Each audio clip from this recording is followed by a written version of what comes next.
네, 매일매일 각 분야 전문가들과 함께 생활 속 다양한 궁금증 해결해 보겠습니다. 올 초부터 계속되고 있는 코로나19 사태로 인해 학교는 온라인 수업을 지속하거나 번갈아 하고 있죠. 이렇다 보니 초등학생이나 유치원생을 아이로 둔 맞벌이 부모들 아이를 맡길 곳이 없어서 애를 태우는 상황이 종종 발견됩니다. 할 수 없이 육아 때문에 회사를 휴직하는 상황도 있던데요. 자, 오늘은 노동법에서 보장하고 있는 임신과 출산, 육아와 관련한 제도에 대해 알아보겠습니다.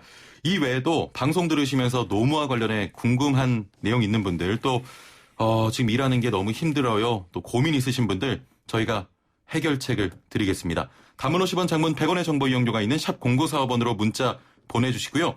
애플리케이션 댓글창 열려 있는데요. 이 시간 상담 정말 많이 들어옵니다. 선착순으로 진행되기 때문에 지금 바로 서둘러서 고민들 풀어주시길 바랍니다. 자, 오늘도 함께 말씀 나눌 분 모셔보죠. 소나무 노동법률사무소 김효신 노무사와 함께합니다. 안녕하세요. 네, 반갑습니다. 예, 올 봄만 해도 네. 가을쯤으로 가면 코로나19 이 단어 많이 사용하지 않겠지라고 했는데 네. 매일매일 하고 있습니다. 참 오래 가고 있는데 네. 코로나19로 좀 노무 관련해서 어려움 겪고 계신 분들 많으시죠? 예, 뭐 맞습니다. 사업자분도 그렇고요. 우리 직원분들도 그렇고 서로 좀 어려운 시기 지나가고 있는 것 같습니다. 예, 네. 그렇습니다.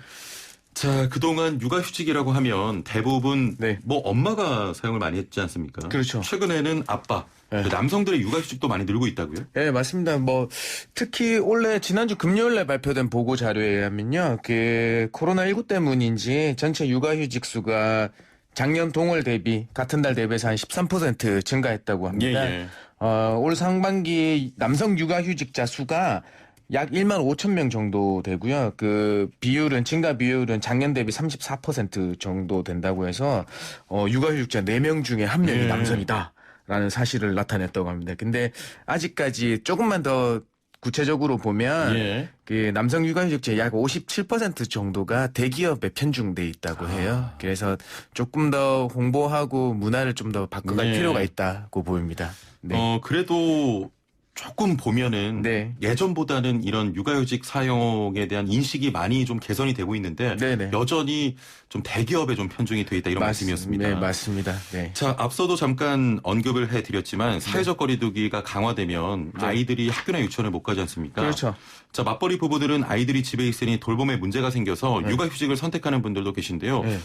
최근 육아휴직률이 늘어난 데는 또 이 코로나19가 한몫한 것 같습니다. 네, 맞습니다. 원래 올 초에 코로나가 한창일 때 우리 가족 돌봄 휴가 사용하라고 그랬잖아요. 예, 맞습니다. 코로나가 이렇게 길어질 줄 몰랐던 거죠. 왜냐하면 가족 돌봄 휴가는 연간 1단위로 10일까지만 쓸 수 있었거든요. 근데 이것도 제대로 안 되니까 가족 돌봄 휴가는 비용이 그냥 무급으로 처리되니까 긴급 돌봄 자금 비용을 정부에서도 지원했고요. 그래서 결국에는 이것도 역부족이어서 육아휴직 사용하거나 육아기 근로시간 단축 사용하시는 분들이 많아진 것 같습니다. 네. 자, 지금 조금 맞벌이 부부시거나 어린 자녀 키우는 분들은 귀 쫑긋 해주시길 바랍니다. 네. 자, 노동법에서의 모성보호제도 또 임신, 출산, 육아의 총 3단계로 나눠서 보호하는 조항을 두고 있다고 합니다. 네, 각 단계별로 어떤 내용들을 담고 있는지 자세히 살펴보죠. 네네. 먼저 임신기에 보호받을 수 있는 내용은 어떤 것들이 있습니까? 네, 요거 좀 잘 알아두시면 좋겠어요. 왜냐하면 우리 직장 다니시는 임신하신 여성분들은 대부분 토요일 날 오전 이용해서 병원 많이 가시잖아요. 그렇죠. 근데 사실 근로기준법에서는요, 태아 검진 시간 허용이라고 해서 임산부 정기 건강 진단 받는 시간은 유급으로 처리하도록 돼 있습니다. 그래서 법대로만 하면 사실 일하지 않는 토요일 아니고 그냥 평일에 근로시간 중에 방문하셔서 받더라도 유급 처리되실 수 있어요. 이 부분은 잘 모르시는 분들이 많을 것 같습니다. 되게 잘 모르고 아직까지 직장에서 이걸 허용하는 문화가 아직까지 안 돼 있는 것 같아요. 네, 그다음에 유사산 시에 임신 주수별에 따라서 유사산 휴가를 제공하고 있습니다. 그다음에 임신 12주 이내나 36주 이후에는 1일 2시간의 임신기 근로시간 단축 제도를 이용하실 수 있고요. 이거 역시 2시간이 단축되더라도 임금에 대한 손실은 전혀 없습니다. 그렇군요. 네. 자, 이 부분은 많이 알고 있을 것 같은데요. 출산으로 인한 휴가도 있죠? 네, 맞습니다. 우리 여성분들은 잘 알고 계실 거예요. 출산 전후 휴가, 산전후 휴가가 있다는 거 아시고요. 그다음에 배우자 출산 휴가, 경우가 있습니다. 남성에게 해당되는 경우겠죠. 예. 출산 전후유가 총 90일인 거 다 아시고 다만 출산 후에 45일이 부장돼야 됩니다. 예. 뭐 일에 나눠서 사용하실 수 있는데 45일은 출산 후에 부과해야 된다. 그래서 법이 바뀐 거 배우자 출산 휴가는 예전에는 5일이었는데 10일로 됐고요. 예. 지금은 10일 모두 유급으로 처리해 주도록 되어 있습니다. 그래서 대기업은요. 10일은 그냥 회사에서 다 지급을 하는 거고 예. 대신에 중소기업 같은 경우에는 5일은 고용보험에서 지원해주고 있어요. 이거 배우자 출산휴가는 1회에 나눠서 사용하실 수 있고요. 그다음에 90일이 지나면 출산 후에 90일이 지나면 사용하시지 못하시니까 예. 꼭 챙기시기 바라겠습니다. 알겠습니다. 일단 네. 45일은 출산 후에 바로 그렇죠. 우리 해야 된다. 임신하신 출산하신 여성분들 같은 경우에는 말입니다. 예. 네. 자, 그러면 출산휴가 급여는 고용보험 가입자만 적용이 되는 겁니까? 아니요, 그렇지는 않습니다. 작년 예. 7월부터요, 프리랜서나 1인 사업자로 활동하시다가, 소동 활동을 하시다가, 그 출산한 여성, 고용보험에 가입하지 않고 출산한 여성에게, 월 50만원씩 3개월분 총 150만원을 지급하고 있거든요. 뭐, 정부에서 네. 지급하는 거죠? 네, 그렇죠. 예. 왜냐하면 워낙 저출산이 만성화되려고 하고 있다 보니까 좀 출산율을 좀 끌어올리기 독려하기 위해서, 위해서. 독려하기 위해서 예. 그런데요. 이거는 대신에 요건이 있는데 18개월, 출산 전에 18개월 동안 한 3개월 정도 소독 활동을 증명해 주셔야 돼요. 그리고 신청일은 출산일 포함해서 30일 뒤부터 신청을 하시고 예. 1년 내에 신청을 해 주셔야 되는 겁니다. 금액은 얼마 받을 수 있다고? 월 50만 원씩 3개월 총 150만 원입니다. 예. 그래서 출산을 하셨더라도 19년 7월 이후에 출산하셨더라도 1년이 지나지 않으면 청구하셔서 예. 받으실 수 있으니까 한번 챙겨 보시면 되겠습니다. 이 부분은 놓치면 굉장히 아깝겠네요. 네네, 그렇죠. 그리고 예. 중복이 원래 우리가 저기 지자체에서 출산하시면 그 지원금 주는 그 도시가 있잖아요. 예. 그거하고는 중복 지원은 제한되지 않으니까 요것도 챙기시고 그것도 챙기시면 돼요. 둘 다 뭐 받을 수 있다. 네네, 맞습니다. 그렇습니다. 네.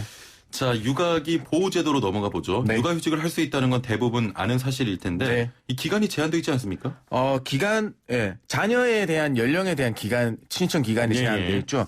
만 8세 이하 또는 초등학교 2학년 이하 자녀가 있는 우리 직원분들이 최대 그 1년의 육아휴직 신청할 수 있고요. 올 2월부터 올 3월 31일부터죠. 예. 그 원래는 한 자녀에 대한 육아휴직이 허용되지 않았는데요. 지금은 한 자녀에 대해서 아버지하고 어머니하고 두 분 다 쓰실 수 있습니다. 그래서 2년까지 쓰실 수 있는 거죠. 2년까지. 네, 합해서 2년입니다. 예. 네.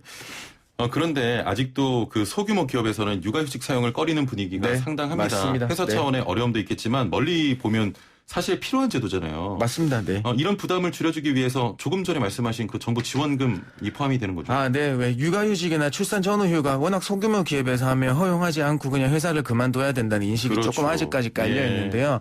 이런 인식들을 조금 개선하고 고쳐 나가야 돼서 정부에서 예. 지원금을 지원하고 있는데 두 가지가 있습니다. 그 육아휴직 부여 지원금이라는 거고요. 대체 인력 지원금입니다. 예. 육아휴직 부여 지원금은 말 그대로 육아휴직을 30일 이상 부여하기만 하면 간접 노무비 등을 포함해서 월 30만 원 예. 지원하고 있고요. 그다음에 육아휴직 부여했으니까 그 자리에 누구 대체 인력을 채용할 거 아닙니까? 그러면 그 대체 인력을 30일 이상 사용하면 인력당 1인당 80만 원을 지급을 하고 있습니다. 예, 1인당 80만 원. 80만 원. 네. 예. 자, 또 육아휴직 시 지급되는 급여 중에 사후 지급금 제도도 개선이 됐다고 들었습니다. 맞습니다. 어떤 내용입니까? 요거는 우리 육아휴직을 갔다 오신 그 여성이나 남성 근로자분한테 해당되는 건데요. 예. 원래는 육아휴직 급여 중에 75%는 육아휴직 기간 중에 지급하고 나머지 25%는 그러니까 직장 복귀하고 예. 뭐 계속 근로를 촉진할 목적으로 6개월 근속 후에 25%를 일시불로 지급을 했거든요. 그래서 기존에는 뭐 사업장이 이전되거나 자진퇴사했거나 아니죠. 그 임금체불로 자진퇴사한 예. 경우거나 그다음에 폐업했거나 뭐 회사 불황으로 공고사직했을 경우에는 6개월 이상 근무 안 하면 지급 안 했어요. 근데 이 경우에 해당되면 6개월 이상 근속 안 하더라도 25% 다 지급하고 있습니다. 예, 네. 알겠습니다. 자, 오늘 뭐 육아 출산 관련된 네. 노동법 알아봤는데요. 지금부터 상담 이어가 보도록 하겠습니다. 자, 노무 관련해서 고민이나 또 궁금한 점 있는 분들은 단문 50원, 장문 100원의 정보 이용료가 있는 샵 0945 우물정 0945번으로 보내주시거나 애플리케이션 댓글창 이용하시면 되겠습니다. 자, 선착순으로 빨리 보내주시길 바라고요. 자, 노무 상담 이어가겠습니다. 슬기로운 라디오 생활 2부에서는 건강, 세금, 자동차, 부동산, 노동 분쟁까지 생활 속 궁금증과 상식들을 속 시원하게 풀어보는 상담실이 마련됩니다. 상담이 필요하신 분은 유료 문자 샵 0945, 우물정 0945번이나 YTN 라디오 전용 애플리케이션 예스 채팅창을 통해 참여하실 수 있습니다.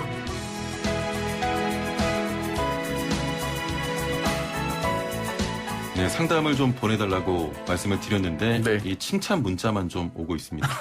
4203번님께서는 노무사님 반갑습니다. 쫄깃쫄깃 명쾌한 답변 정말 감사하고 충분히 도움받아 힘이 됩니다. 감사합니다 하셨고요. 열심히 하겠습니다. 예, 애플리케이션으로 이쁜 지환님께서는 슬기로운 라디오 생활 2시간으로 늘리면 안 될까요? 너무 짧아요. 좋은 정보는 많은데 시간이 짧아서 정보 전달이 많이 안 되는 것 같습니다 하셨는데 네. 예, 청취율이 좀 많이 오르면 저희가 그게 우선인 것 같습니다. 네. 자, 3415번님. 네. 고용보험에 가입돼 있지 않아도 출산 휴가 급여를 받을 수 있다고 하는데 가능한 건가요? 하셨는데 그 아까 전에 프리랜서 네, 맞습니다. 예. 출산 전에 18개월 동안 3개월에 대한 3개월의 소득 활동을 입증만 해주시면 돼요. 그렇습니다. 네, 그러면은 충분히 출산 후에 1년 이내 신청하시면 받으실 수 있으니까 예, 예. 한번 챙겨보시기 바라겠습니다. 그렇습니다. 네. 이 부분 좀 놓치면 너무 아까울 것 같습니다. 네, 맞습니다. 챙기시길 바라고요. 네. 5909번님, 계약직으로 근무하고 있는데요. 임신 중입니다. 출산 휴가 기간 중에 계약이 종료된다면 출산 휴가도 끝나는 건가요? 하셨네요. 네, 맞습니다. 원래는 이제 계약 기간이 만료되면 이거 이제 사용자하고의 근로관계가 종료되는 거기 때문에 예. 그 사업자의 의무도 함께 종료되는 거라서 출산 휴가도 종료됩니다. 다만 육아휴직도 똑같은데요. 육아휴직 기간 중에 기간 만료로 계약이 종료되면 같습니다. 근데 예. 다만 그 계약 기간을 사용자가 육아휴직 기간만큼 늘려준다고 하면 예. 또다시 육아휴직의 급여를 받으실 수 있거든요. 그 다음에 사용자는 조금 부담되시는 게 어떤 거냐 하면 육아휴직 쓰면 2년을 넘기면 무기계약 근로자가 되는데 그걸 예. 어떻게 허용해 주냐고 하는데 우리는 남녀고용평등법에서는 육아휴직만큼 기간만큼 연장된 기간은 기간제 제한의 예외로 두고 있으니까 조금 육아휴직 기간까지만 고용을 유지해 주시면 서로 좋으실 것 같아요. 예, 그렇습니다. 5392번님, 네. 일주일간 7.5시간 아르바이트를 고용할 경우 정확한 시급이 궁금합니다 하셨거든요. 요거는 월급을 알려주셔야 돼요. 왜냐하면 통상 시급을 산출하려고 하면요. 예. 일주일에 7.5시간이니까 이분은 실근로시간 7.5시간이라고 하면 일주 15시간 미만은 주휴수당이 발생하지 않거든요. 예. 그래서 그러면은 일주일에 7.5 곱하기 월급제라고 할 때 월급 나누기 7.5 곱하기 4.345주 하면 요게 이 사람이 한 달에 유급으로 인정돼야 되는 시간이 딱 나오거든요. 예. 그래서 월급 나누기 1개월의 총 유급 인정 시간 수로 나눠주면 통상 시급이 나와요. 예. 이 통상 시급을 가지고 이 사람이 연장 근로하거나 했을 때 연장 근로 시간 곱하기 1.5 해서 계산해 주시면 되거든요. 그래서 이 부분께서는 우리 청취자분이 질문 주신 분이 7.5시간의 시급을 물어보신다고 하면 지금은 8,590원이니까 2020년도에는 8,590원 곱하기 7.5 하면 일주일에 주급이 되는 거죠. 예, 네, 그렇죠. 그렇게 계산하시면 되겠습니다. 예, 알겠습니다. 2165번님, 출산 휴가 90일의 기간을 서로 합의로 단축해 시행할 수 있나요? 출산 후에 45일만 부여하는 것은 안 됩니까? 하셨네요. 네, 안 됩니다. 이거는 왜냐하면 사실 근로기준법하고 노동법이 왜냐하면 이 계약 자유의 원칙을 너무 그냥 시장에만 맡겨두면 우리 그 약자인 근로자분이 수용할 수밖에 없으니까 이 근로자를 보호하기 위한 취지가 강하거든요. 그래서 요거는 당사자 간 합의하더라도 강행 규정에 위반되는 거라서 네, 절대 허용되지 않습니다. 90일 주셔야 되는 거고요. 다만 아까 말씀드린 대로 출산 후에 45일이 꼭 부여해야 돼야 된다는 거예요. 네. 일단은 당연히 약자를 보호하기 위해서 시장에만 모든 걸 맡겨두지 않습니다. 네, 맞습니다. 특히 왜냐하면 여성 근로자에 대한 모성보호 조항에 대해서는 근로기준법이 더 두텁게 보호하고 있거든요. 그렇습니다. 네. 0218번님, 출산 휴가나 육아휴직 쓰면 연차에 영향을 받나요? 사람마다 말이 좀 너무 다릅니다 하셨네요. 네, 법이 바뀌어서 그렇습니다. 이제는 출산 휴가 사용하시거나 아니면 육아휴직 사용하시더라도 연차에 전혀 연간에 그 영향받지 않습니다. 출근한 걸로 하고 똑같이 본다고 규정하고 있어서요.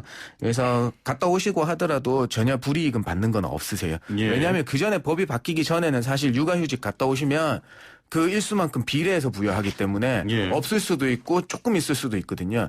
근데 요거는 이제 예전에 것만 알고 계신 분들이 있어서 그렇지 지금은 전혀 영향 없다. 똑같다라고 아시면 되겠습니다. 예, 그렇습니다. 자, 5912번님, 저를 포함해서 많은 직원들이 최근에 시험관으로 아기를 만들려고 하는데요. 시험관과 관련한 이 노동법의 제도가 있나요? 하셨네요. 아, 네, 맞습니다. 난임 치료 휴가라고 있습니다. 아, 예. 연간 총 3일을 인정해주고 있고요. 최초 1일은 다만 좀 아쉬운 게 최초 1일만 유급으로 인정되고 2일은 이제 무급인 거거든요. 예, 예. 그래서 여기서 한 발 더 나가서 우리 사용자들은 그러면은 난임 치료 휴가 3일 인정해주는데 1일은 유급이니까 주휴수당 영향 안 받고 2일은 무급이라고 하니까 그 가는 날은 그러면 걸근이니까 거기에 대한 무급이랑 주휴수당도 까야 되는 거냐 아니면 죄송합니다. 공제해야 되는 거냐 요렇게 말씀을 하시는 건데요. 이 노무사님 잘 말씀하시다가 네. 까야 된다는 네, 죄송합니다.